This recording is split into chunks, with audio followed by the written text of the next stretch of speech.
Give Dexter, what's the first thing in the procedure? Basic pass, starts? Okay, so you want to tell, no, I'm going to sit down in a minute, but you want to tell Show Do, hi Dexter, my name is Gwen, and we're going to be doing a root canal procedure on your tooth today. I got to check your vitals, so you check vitals. And, okay, and we write those down. And then you ask the patient, do you have any questions? And they might say, how long is this going to take or something like that. This is about an hour procedure, maybe an hour and a half. We have you scheduled till 2 o'clock or something like that. That's what I tell them. So they know what time they're going to be here, how long they're going to be. Okay, I'm going to go ahead and lay you back. Always let them know that. Some patients have like vertigo and things like that, and they're like, oh, you gotta go slow. It's like an imbalance, and like if you lay them back too fast, they'll get dizzy. Yeah, it's your equilibrium and it's in your ear. Yeah.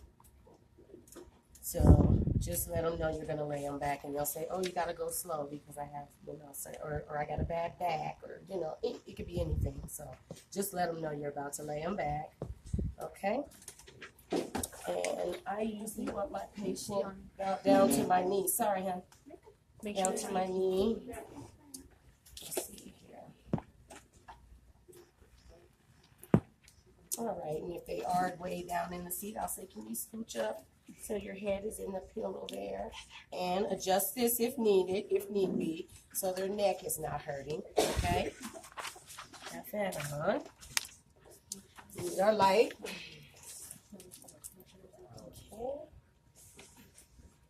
All right, so I'm going to do a front tooth here. We have one that's already prepared.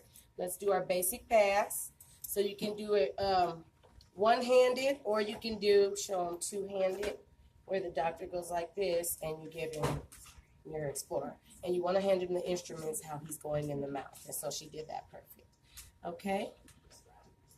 All right, so we're going to take a look here and see where we're doing the root canal. Let's try this tooth. It looks like it's got some stuff going on there. Number 8? Not 9. Number 8, you're right. Okay. 7, 8. Okay, so, and she's going to pass our topical anesthetic. What we want to do with that is dry the mucosa with this. That's why she's handing us the gauze. We're going to dry off that mucosa so the doctor can go ahead and place the topical anesthetic. We let that sit for about 30 seconds.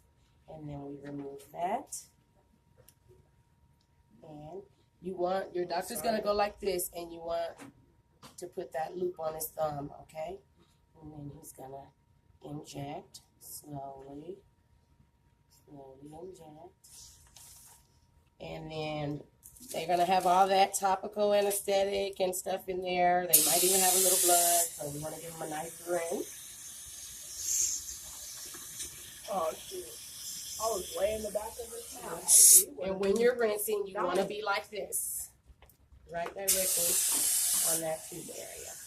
Or if you gave it up here, you can go up here and pull the lip up a little bit and give a little. Okay. Is their face different? Can you dry it off? Yeah, you can dry it. Make sure you dry them. Make sure you dry them. Or you can do just a little. You can do just a little, water like this here. Nice slow water right there, just to rinse them. And you want to aspirate the back of the throat to make sure there's no water back here. I usually go corner to corner, okay? Good. Yes. I ask my patient, how are you doing? How are you feeling? Doing okay? Okay, good. Yeah. And you ask them how they're feeling, because some of them get shaky. We're using epinephrine, so they might get shaky from the epi and the anesthetic. So you ask them how they're feeling. Okay. This is an upper tooth, and it's a shorter time to get numb than on the lower. When you give a block on the lower, you have to wait for that anesthetic to kind of soak in. So they usually say, okay, we're going to give you 5 minutes, let that soak in, and we'll be right back, okay? Sometimes with the upper, you can go ahead and get started right away because they get numb right away. So the first thing we're going to do is place our rubber dam. Okay?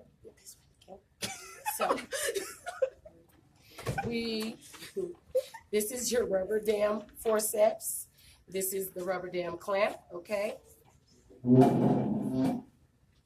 So you put this in the 2 holes. I don't know if you guys can see that there. I put it in the 2 holes. And some people like to, okay, so I put it on there and then I squeeze it and let that fall down so it holds it open. Now I'm going to place it on the tooth. You want to make sure you're at the gingival but not on the gum line, okay? And then you want to release it, okay? And make sure your patient is numb before you do that, because you don't want, they're going to feel pressure, but you don't want them to feel pain, okay? Now we're going to do our hole punch in our rubber dam, okay? So we want to be somewhere up in there, okay? Go ahead and, no, you punch it first. You're supposed to punch it first? Punch the hole first. My bad. Okay, so you want to punch your hole. Punch it. No. Because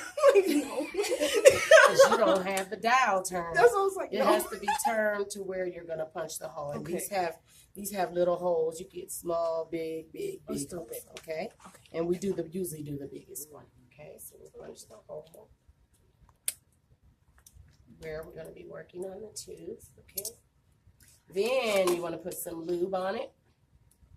I don't think we have enough. Let me wrap it around there a little bit. Yeah, because we're going to be stretching this, okay, to go over our clamp. So you want to put this over the rubber dam clamp.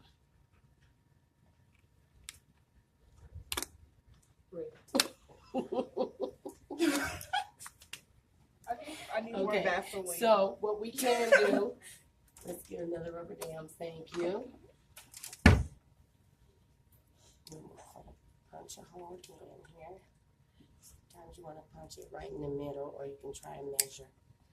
They have little diaphragms where you can put it on the rubber dam and punch it exactly where the hole goes, okay? So this is what we can do here, because we are on a front tooth. Now, usually on a back tooth, I put the clamp on first. But since we are on a front tooth, So you're going to do it on the dam? yes, Or on the back? yes. Can I ask you a And question? with the rubber dam, you want to clamp, sometimes you want to, go ahead, who wants to ask a question? When you're doing an anterior clamp Uh-huh. with the, do you punch all the holes that are inside of the